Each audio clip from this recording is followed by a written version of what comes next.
समारोह का यह दूसरा वर्ष है और इस भव्य रूप से संविधान आज हम सब यहाँ पे एकत्रित हुए हैं बहुत ही खास मकसद के लिए। आज के दिन हम संविधान निर्माण का दिवस मना रहे हैं। इससे पहले हमारे संविधान निर्माता को मैं बहुत बहुत धन्यवाद देना चाहूंगी, बाबा भीमराव अंबेडकर साहब को, साथ ही साथ आदिवासियों के तरफ से जो संविधान सभा में गए हुए थे मध्य प्रदेश से, जो गोंड आदिवासी गए थे। एक तो थे मंगरू उइके और राम प्रसाद कोटाई, शायद किसी को पता नहीं है, लेकिन हमारे गोंड समुदाय से भी 2 आदिवासी समुदाय के लोग संविधान सभा में गए हुए थे। उनको भी और उनकी भूमि में आने के लिए मैं उनको बहुत बहुत नमन जोहार करना चाहूंगी। और इस वजह से हर साल 26 नवंबर को हम संविधान दिवस मनाते हैं। संविधान में पूरे भारत भर के जितने भी दलित समुदाय हैं, पिछड़े हुए समुदाय हैं, जो आदिवासी हैं, उनको संविधान के कुछ अनुच्छेदों में बहुत ही महत्वपूर्ण अधिकार प्राप्त है। लेकिन बहुत बड़ी कहा जाए कि विडंबना है कि हमको उस संविधान के बारे में जानकारी नहीं है। ये भारत का संविधान है। मुझे याद है वर्ष 2016 की बात है, जब मैं संविधान का क ख ग तक नहीं जानती थी। उस समय पर मैं जब कलेक्टर ऑफिस में जाया करती थी उनसे वाद विवाद करने के लिए, तो मेरा सबसे पहला जो कदम होता था कि मैं बैग से संविधान निकाल कर टेबल पर रखती थी। और आप यकीन मानिए कि जब संविधान कलेक्टर महोदय या फिर कोई ऑफिसर वहां पे देखता था तो वो डर जाता था। अब सीधी सी बात है कि संविधान, हम जब संविधान रखते हैं, अपने पास में रखते हैं, तो हमको बहुत ही सुरक्षा का एहसास होता है। वहीं पर कलेक्टर महोदय संविधान को देखकर डर जाते थे, मतलब कि कहीं ना कहीं कलेक्टर महोदय के माध्यम से संविधान का सबसे बड़ा उल्लंघन हो रहा है। वर्तमान के समय में संविधान को मानने वाले जो भारत की आम जनता है, वही भारत की सत्ता में और भारत के जो पदों पर, राजनीतिक पदों पर या फिर प्रशासनिक पदों पर बैठे हुए हैं, उनके द्वारा ही संविधान का सबसे बड़ा उल्लंघन हो रहा है।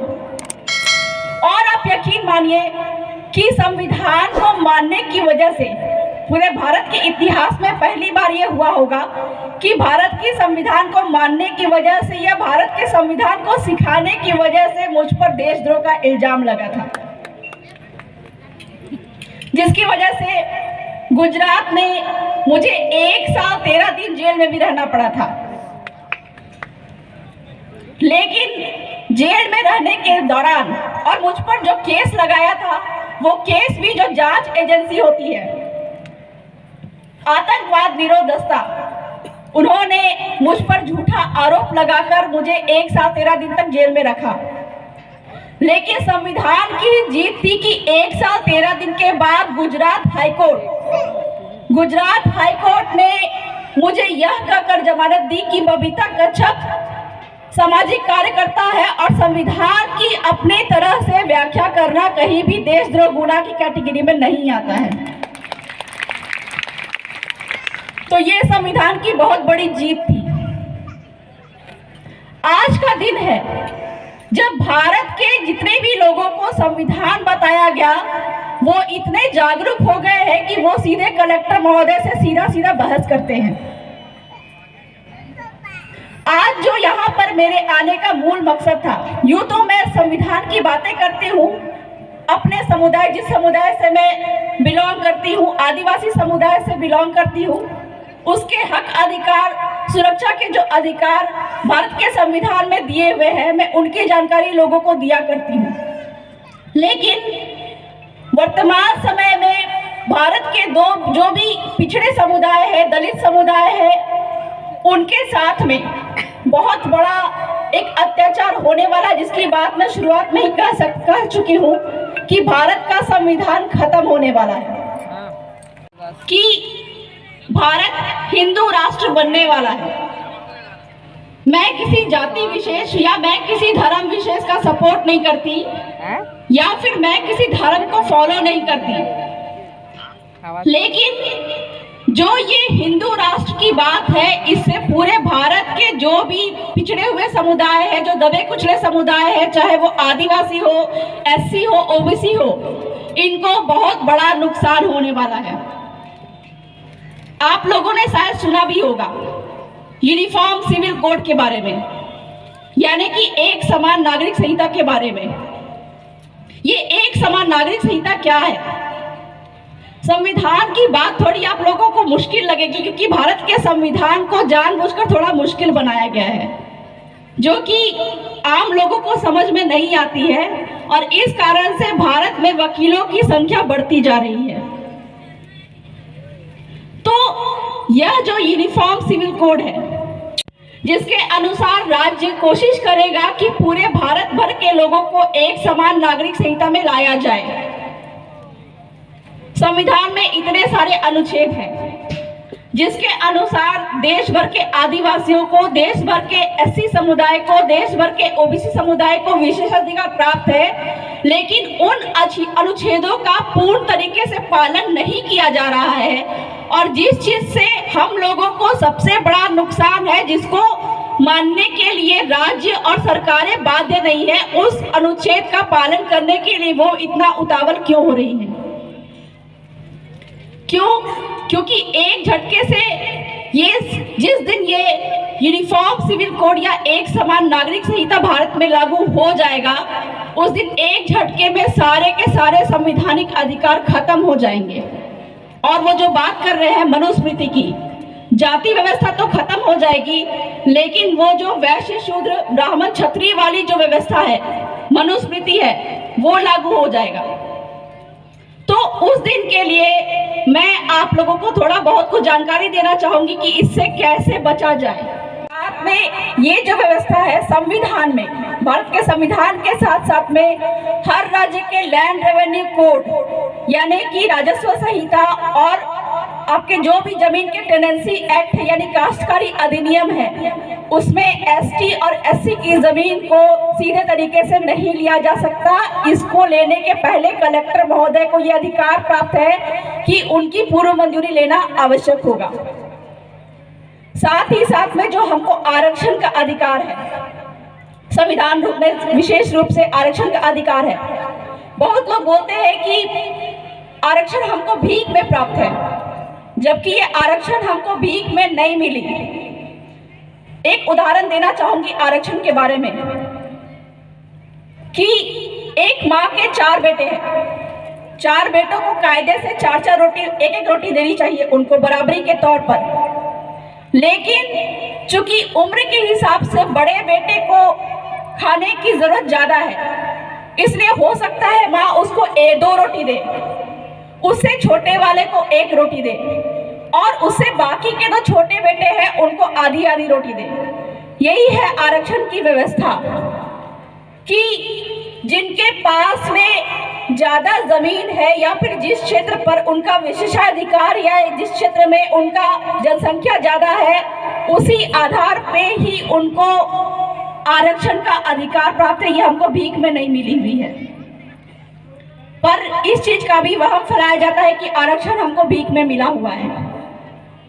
इस प्रकार से जल, जंगल, जमीन, खनिज, सुप्रीम कोर्ट के भी जजमेंट में बताती आ रही हो कि जिसकी जमीन उसका खनिज, मतलब किसी भी व्यक्ति की जमीन में अगर किसी भी तरह का खनिज निकले तो उसको निकालने का अधिकार उस व्यक्ति को है। लेकिन जानकारी के अभाव में हम ये अधिकार भी सरकार के हाथों दे रहे हैं। तो इस प्रकार से संविधान में कई सारे अधिकार हमको प्राप्त है, जिसको रातों रात एक समान नागरिक संहिता बनाकर खत्म कर दिया जाएगा। एक समान नागरिक संहिता का अर्थ क्या होता है? उसका अर्थ होता है जो एससी, एसटी, ओबीसी, जनरल, ये 4 कैटेगरी के लोगों को जो संविधान में अधिकार है, इनको खत्म करके सबको एक जैसे नागरिक बनाया जाएगा। मतलब जमीन के जो संरक्षण के अधिकार है एससी और एसटी के, वो सबके लिए बराबर हो जाएंगे। तो सरकार चाहे तो जिसकी भी जमीन किसी की भी कभी भी ले सकती है, उसके लिए कलेक्टर साहब को पूछने की जरूरत नहीं पड़ेगी। तो जो भी संविधान में हमारे विशेषाधिकार है, इसको खत्म करने के लिए ही यूनिफॉर्म सिविल कोड लाया जा रहा है। साथ ही साथ में जो सबसे ज्यादा नुकसान होगा तीन कम्युनिटी को, जाति कह लीजिए या फिर समुदाय कह लीजिए। पहला है आपका जो ईसाई समुदाय, दूसरा है मुसलमान समुदाय और तीसरा है आदिवासी समुदाय। क्यों? क्योंकि ये जो 3 समुदाय है, इनके अपने पर्सनल लॉ हैं। कानून की जानकारी जो रखते होंगे उनको पता होगा कि मुस्लिम समुदाय के अपने अलग मुस्लिम पर्सनल लॉ होता है, जिनके अनुसार उनकी अलग शादी व्यवस्था होती है।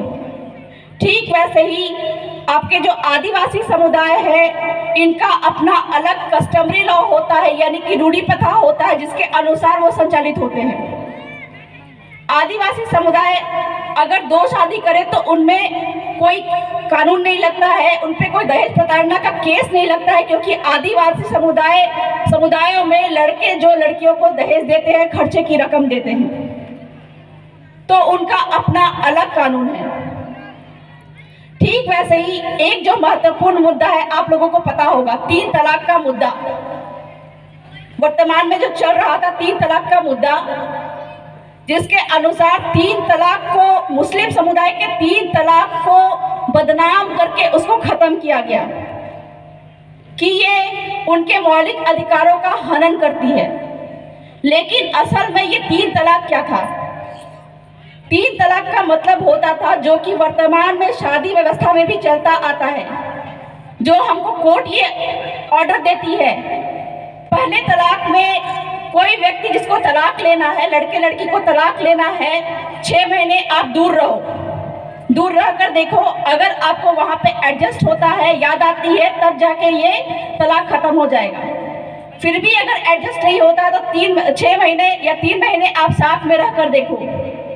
और जब तीसरा तलाक में फिर भी अगर आपको लग रहा है कि आप दोनों में मतलब जो कहा जाए कि एक दूसरे से बन नहीं रहा है, पति पत्नी में बन नहीं रहा है, तब जाकर तीसरा तलाक होता है।